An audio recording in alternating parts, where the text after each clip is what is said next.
Welcome back to our channel Info 366. இன்னைக்கு என்ன இன்ஃபர்மேஷனோட நான் உங்களை சந்திக்கிறேன் அப்படின்னா, இன்னைக்கு நம்ம என்ன இதை பத்தி பேச போறோம் அப்படிங்கிறத பேசுறதுக்கு முன்னாடி இன்னைக்கு ரொம்பவே ஸ்பெஷலான ஒரு நாள் அப்படின்னு சொல்லணும். தமிழ் சினிமாவோட தளபதியா இருந்து இன்னைக்கு மக்களோட அதிபதியா நம்ம எல்லாரோடையும் அவரோட பயணமே பாத்தீங்கன்னா இந்த நாளைய தீர்ப்புல இருந்து தான் ஆரம்பிச்சிச்சு. இன்னைக்கு அவரோட தீர்ப்பு படி தான் எல்லாமே நடந்துகிட்டு இருக்கு. இது ஒரு உண்மையிலே ரொம்பவே சந்தோஷமான ஒரு விஷயமா இருக்கு. அப்படிப்பட்ட நம்மளுடைய முதலமைச்சர் விஜய் அவர்களோட பிறந்த நாள் இன்னைக்கு. சோ நம்ம தளபதி அவர்களுக்கு நம்ம வாழ்த்துக்களை சொல்லிட்டு அதுக்கப்புறமா நம்ம கண்டென்ட்டுக்குள்ள போலாம். அமெரிக்க அதிபர் ட்ரம்ப் அவர்களுக்கு பாத்தீங்கன்னா ரெண்டு முகம் இருக்கு அப்படின்னு தான் சொல்லணும். ஒரு பக்கம் பாத்தீங்கன்னா தேவையில்லாம வாயை கொடுத்து வாங்கி அடி வாங்குறது ஒரு பக்கம் இருக்கும். இன்னொரு பக்கம் அப்படின்னு சொல்லி பாத்தீங்கன்னா வாயை திறந்தாலே பொய் தான் சொல்லுவாரு. இந்த மாதிரி அவர் யாருக்கிட்ட வாயை கொடுத்து வாங்கி கட்டிக்கிட்டாரு, என்ன மாதிரியான பொய்களை சொல்லி இருக்காரு. இது ஒரு பக்கம் இருக்க, ஈரான்ல ஒரு ஹிஜாப் அணியல அப்படிங்கிற ஒரு ரீசனுக்காக அங்க பயங்கரமான ஒரு தண்டனை கொடுத்திருக்காங்க. இதெல்லாம் நியாயமா இல்ல பெண்களுக்கு எதிரான கொடுமையா, இது எல்லாத்த பத்தியும் தான் இன்னைக்கு வீடியோல ரொம்ப டீடைலா பேச போறோம். சோ வீடியோவை ஸ்கிப் பண்ணாம ஃபுல்லா பாருங்க.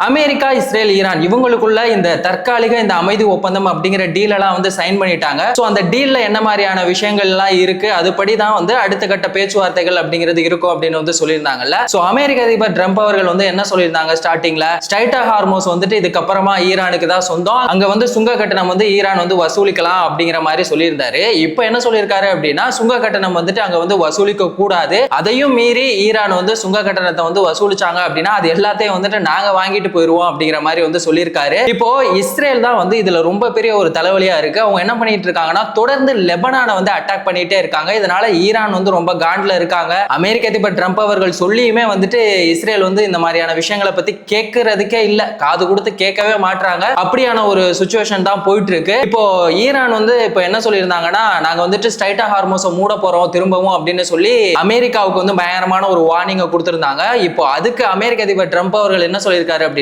நீ ஸ்ட்ரைட் ஆஃப் ஹார்மோஸை தான் மூடி பாரு, நீ மட்டும் அந்த மாதிரி ஒரு விஷயத்தை பண்ண அப்படின்னா ஈரான் அப்படிங்கிற ஒரு நாடே இருக்காது அப்படின்னு சொல்லி திரும்பவும் இந்த வார்னிங் அப்படிங்கிற ஒரு விஷயத்தை கொடுத்திருக்காங்க. சோ இதனால இந்த போர் தற்காலிகமா இந்த அமைதி ஒப்பந்தம் அது எல்லாமே நல்லபடியா போயிட்டு இருந்தாலும் இதுக்கு இடையில இவங்களுடைய பேச்சுவார்த்தை அப்படிங்கிறது பாத்தீங்கன்னா திரும்பவும் போற எங்கடா ஸ்டார்ட் பண்ணிடுவாங்களோ அப்படிங்கிற ஒரு பயத்தையும் பீதியையும் நமக்குள்ள கிளப்பிட்டு தான் இருக்கு. அந்த மாதிரி தான் அவங்களுக்குள்ள இந்த பேச்சுவார்த்தை அப்படிங்கிறது இருக்கும். இப்போ ரீசெண்டா பாத்தீங்கன்னா இந்த சுவிட்சர்லாந்துல இதுக்கான பேச்சுவார்த்தை அப்படிங்கிறது நடந்துச்சு. இந்த பேச்சுவார்த்தையில ரொம்பவே நல்ல ஒரு முன்னேற்றம் இருக்கு அப்படின்னு சொல்லி பாகிஸ்தானோட அதிபர் மட்டும் சொல்லியிருக்காரு.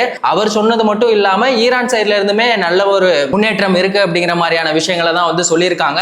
அமெரிக்கா ஈரான் மேல பொருளாதார தடையெல்லாம் விதிச்சிருக்காங்கல்ல, சோ அது எல்லாத்தையுமே கொஞ்சம் கொஞ்சமா கம்மி பண்ண போறதாவுமே சொல்லியிருக்காங்க. அமெரிக்கா மட்டும் இல்ல மத்த நாடுகள் ஈரானுக்கு தர வேண்டிய அந்த சொத்துக்கள் எல்லாம் இருக்குல்ல, அதெல்லாம் கொஞ்சம் கொஞ்சமா விடுவிக்க போறது மாதிரியான சில முக்கியமான விஷயங்களை பத்தி பேசியிருக்காங்க. சோ இந்த பேச்சுவார்த்தை அப்படிங்கிறது ரொம்பவே நல்லபடியா போயிட்டு இருக்கு அப்படின்னு தான் சொல்றாங்க. இப்போ ஈரான் மேல அமெரிக்கா இந்த பொருளாதார தடை போட்டாங்கல்ல, அது எதனால போட்டாங்க, இப்போ ஈரானுக்கு மத்த நாடுகள்ல இருந்து எவ்வளவு சொத்துக்கள் முடக்கி வச்சிருக்காங்க, அது எல்லாத்தையுமே நம்ம கொஞ்சம் டீடைலா தெரிஞ்சுக்கலாம். இந்த விஷயம் அப்படிங்கிறது எப்ப ஸ்டார்ட் ஆச்சு அப்படின்னு பாத்தீங்கன்னா 1979ல ஈரானோட இஸ்லாமிய புரட்சி அவங்க காலகட்டத்தில இருந்து இந்த ஒரு விஷயம் ஸ்டார்ட் ஆயிருச்சு. 2015ல என்ன பண்ணிருக்காங்கன்னா அமெரிக்காவும் ஈரானும் ஒரு அக்ரிமெண்ட், இந்த அணுசக்தி ஒப்பந்தம் ரிலேட்டடான ஒரு அக்ரிமெண்ட் பேச்சுவார்த்தை போயிட்டு இருக்கு. சோ 2018ல அமெரிக்க அதிபர் ட்ரம்ப் அவர்கள் என்ன பண்ணிருக்காங்கன்னா, இந்த ஒப்பந்தத்துல இருந்து நான் வெளியே போறேன் அப்படின்னு சொல்லி போயிட்டாரு. போறவரு ஒரு வெளியே போயிருந்தா மட்டும் பரவாயில்ல, அதோட என்ன பண்ணிட்டாருன்னா ஈரான் மேல பொருளாதார தடையை விதிச்சுட்டு போயிட்டாரு.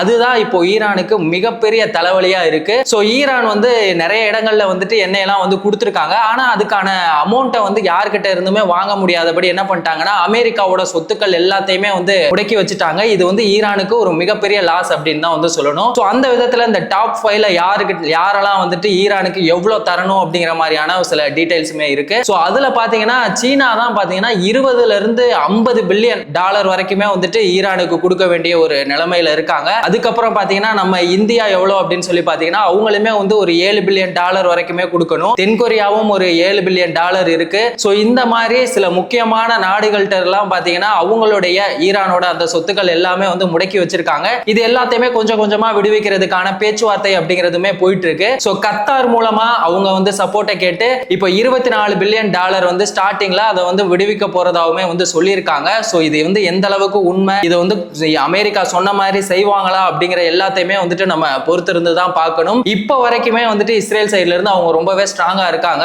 நாங்க வந்துட்டு லெபனானோட அந்த தெற்கு பகுதியில எங்களுடைய தாக்குதல் அப்படிங்கிறது வந்து தொடர்ந்து நடந்துகிட்டே தான் இருக்கும் அப்படின்னு சொல்றாங்க. சோ இவங்க ஸ்ட்ராங்கா இருக்க மாதிரி இப்போ ஈரானும் வந்து நீ வந்து லெபனானை அட்டாக் பண்ணினா நான் ஸ்ட்ரைட்டா ஹார்மோஸை மூடுவேன் அப்படின்னு சொல்லி அவங்க திரும்பவும் ஸ்ட்ரைட்டா ஹார்மோஸை மூட ஆரம்பிச்சாங்கன்னு வைங்களேன், மறுபடியும் இந்த எரிபொருள் தட்டுப்பாடு அப்படிங்கிற ஒரு விஷயம் என்ன ஆகும்னா நம்ம எல்லாருக்குமே ரொம்ப பெரிய தலைவலி ஆயிரும். அந்த மாதிரியான ஒரு விஷயம்லாம் நடக்கக்கூடாது அப்படிங்கிறதுக்காக தான் இவங்களுடைய பேச்சுவார்த்தை அப்படிங்கிறது போயிட்டு இருக்கு. சோ அதை வந்து நம்ம வெயிட் பண்ணி பார்ப்போம். இன்னொரு பக்கம் நான் வந்து ஸ்டார்டிங்லேயே அமெரிக்க அதிபர் ட்ரம்ப் அவர்களுக்கு 2 முகம் இருக்கு அப்படின்னு சொல்லி சொன்னேன்ல, இன்னொரு பக்கம் அந்த வாயை கொடுத்து வாங்கி கட்டிக்கிறது இருக்குல்ல, அதுல வந்துட்டு அவர் வந்து மனுஷன் எவ்வளவுதான் அசிங்கப்படுத்தினாலும் என்ன பண்ணிடுவாப்ல, சிரிச்சே மழுப்பிடுவாரு. அந்த மாதிரி இப்போ ரீசெண்டா இட்டாலியோட பிரதமர் மெலோனியை வந்துட்டு தேவையில்லாம அவர் வம்பிழுத்துட்டு இருக்காரு. அவங்க வந்து என்கிட்ட போட்டோ எடுக்கிறதுக்காக ரொம்பவே கெஞ்சினாங்க அப்படின்னு வந்து அவர் சொல்லியிருந்தாரு. அதுக்கு அவங்க பதிலடி கொடுக்கிற விதமா நான் மட்டும் இல்ல என்னோட நாடுமே நாங்க யாருக்குமே வந்து அடிபணிய மாட்டோம், யாருக்கிட்டையும் கெஞ்ச மாட்டோம் அப்படின்னு சொல்லி பயங்கரமான ஒரு ஸ்லிப்பர் ஷாட்டே வந்து கொடுத்துட்டாங்க அப்படின்னு தான் வந்து சொல்லணும். சரி ஓகே, இதோட முடிஞ்சிருச்சு இல்ல, அசிங்கப்பட்ட ஆட்டோக்காரன் அப்படிங்கிற மாதிரி நம்மள தான் அசிங்கப்படுத்திட்டாங்க, பேசாம இருப்போம் அப்படின்னு சொல்லி அமெரிக்க அதிபர் ட்ரம்ப் அவர்கள் இருக்கல, திரும்பவும் அவங்கள போய் வம்பிழுத்திருக்காரு. இப்போ என்ன சொல்லியிருக்காரு தெரியுங்களா, இட்டாலியோட நிலைமை வந்துட்டு ரொம்பவே மோசமா இருக்கு, இட்டாலியோட பிரதமர் மெலோனியோட செல்வாக்கு வந்து ரொம்பவே கம்மியா இருக்கு, இப்போ ஏன் கூட அவங்க வந்து போட்டோ எடுத்துட்டாங்க அப்படின்னா அவங்களோட செல்வாக்கு வந்து ரொம்பவே அதிகமாயிரும். சோ அதுக்காக அவங்க வந்து திரும்ப என்கிட்ட வந்துட்டு வாண்டடா வந்து போட்டோ எடுக்கணும் அப்படின்னு சொல்லி கேட்டாங்க அப்படின்னு சொல்லி திரும்ப ஒரு சர்ச்சையை உண்டாக்குற மாதிரி பேசியிருக்காரு. சோ இதுக்கு இட்டாலியோட பிரதமர் மெலோனி என்ன சொல்லியிருக்காங்க அப்படின்னா, நீங்க வந்துட்டு இவ்வளோ க்ளோஸா நம்ம இருக்கும் போதே நீங்க வந்து இவ்வளோ பொய் சொல்றீங்களே, நான் வந்து உங்களை என்னதான் சொல்றதுன்னே தெரியல, என்னோட பிரச்சனையை நான் பாத்துக்கிறேன், எங்களோட நாடு வந்து இந்த ஒரு நிலைமையில இருக்குன்னா அதை எப்படி வந்து மேல கொண்டு வரணும் அப்படிங்கறதெல்லாம் வந்துட்டு எனக்கு தெரியும், சோ உங்களுடைய ப்ராப்ளம் என்னவோ அதை பத்தி மட்டும் நீங்க பாருங்க அப்படின்னு சொல்லி திரும்பவும் இதுக்கு வந்து அவங்க பதிலடி கொடுத்திருக்காங்க. சோ இந்த பிரச்சனைக்கெல்லாம் காரணமா அமெரிக்காவுடைய அதிபர் ட்ரம்ப் அவர்கள் இருக்காங்கல்ல, அவங்களுக்கு ஏன் இவங்க மேல இப்படி ஒரு வன்மம் அப்படின்னா, ஸ்டார்டிங்ல இந்த போர் வந்து ரொம்பவே உக்கிரமா போயிட்டு இருந்துச்சுல்ல, அந்த மாதிரியான ஒரு சமயத்துல ஈரான் வந்து இந்த அணு ஆயுதங்கள்லாம் தயாரிக்கும் போது அமெரிக்க அதிபர் ட்ரம்ப் அவர்கள் வந்து அவங்களுடைய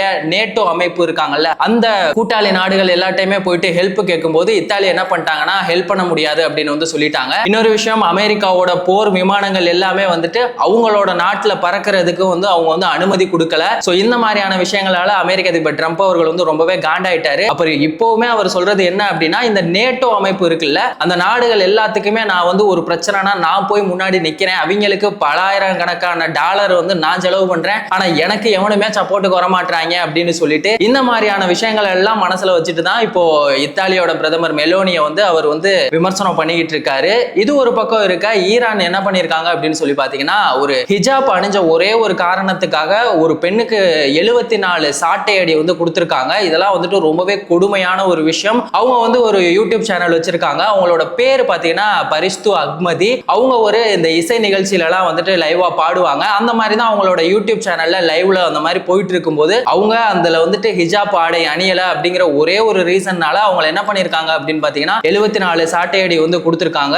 இது வந்து ஹைகோர்ட் ஈரானோட நீதிமன்றமே வந்துட்டு அபிஷியலா சொல்லியிருக்காங்க. அவங்க வந்து 2 வருஷத்துக்கு வெளிநாட்டுக்கு எங்கேயுமே போகக்கூடாது, இந்த மாதிரி இசை நிகழ்ச்சியா இருக்கட்டும் இல்ல வந்துட்டு கச்சேரி எதுவுமே வந்து பண்றதுக்குமே என்ன பண்ணிருக்காங்கன்னா அனுமதி வந்து மறுத்திருக்காங்க. இந்த மாதிரியான கொடுமைகள் வந்துட்டு ஈரான்ல வந்து நடந்துகிட்டே இருக்கு. இப்போ நீங்க காமனா பாத்தீங்கன்னா இன்ஸ்டாகிராம்லயே பாத்தீங்கன்னா எல்லா பெண்களுமே வந்துட்டு அவங்க ஃப்ரீடமா வீடியோக்கள் எல்லாமே வந்து போடுவாங்க. ஆனா முஸ்லீம் யாராவது பாத்தீங்கன்னா இந்த ஹிஜாப் அணியாம வீடியோ போட்டாங்க அப்படின்னா அது வந்து ரொம்பவே தப்பு, நீ வந்துட்டு முஸ்லீமா இருந்துட்டு இந்த மாதிரிலாம் பண்ணலாமா அப்படின்னு சொல்லி கேட்பாங்க. ஆபாசமா பண்றது இங்க வந்து தப்பான ஒரு விஷயமா பார்க்கப்படுறது இல்ல, ஆனா அவங்களுக்கு பிடிச்ச ஒரு விஷயத்த சுதந்திரமா இங்க பண்றதே வந்து தப்பு அப்படின்னு சொல்றதுதான் ரொம்ப பெரிய தப்பா இருக்கு. சோ ஈரான் வந்து இந்த ஒரு தண்டனையை கொடுத்ததை பத்தி நீங்க என்ன நினைக்கிறீங்க? இது வந்து சரியா இல்ல தப்பா? அமெரிக்க அதிபர் ட்ரம்ப் அவர்கள் வந்துட்டு வாயை வச்சுட்டு சும்மா இல்லாம மாத்தி மாத்தி பேசுறதும் வாயை கொடுத்து வம்பிழுத்து இந்த போரை வந்து அடுத்த கட்டத்துக்கு கொண்டு போவாரா? இதை பத்தின உங்களோட ஒப்பீனியன் என்ன அப்படிங்கிறதையும் மறக்காம கமெண்ட் செக்ஷன்ல சொல்லுங்க. இந்த மாதிரி எந்த ஒரு இன்ஃபர்மேஷனா இருந்தாலும் அதை 10 நிமிஷத்துல ரொம்ப ஈஸியா டீடைலா தெரிஞ்சுக்கணும் அப்படின்னா நம்ம சேனலை மறக்காம சப்ஸ்கிரைப் பண்ணுங்க, உங்க ஃப்ரெண்ட்ஸுக்கும் ஷேர் பண்ணி சப்போர்ட் பண்ணுங்க. வேறொரு வீடியோல வேறொரு இன்ஃபர்மேஷன்ல நம்ம திரும்பவும் சந்திக்கலாம்.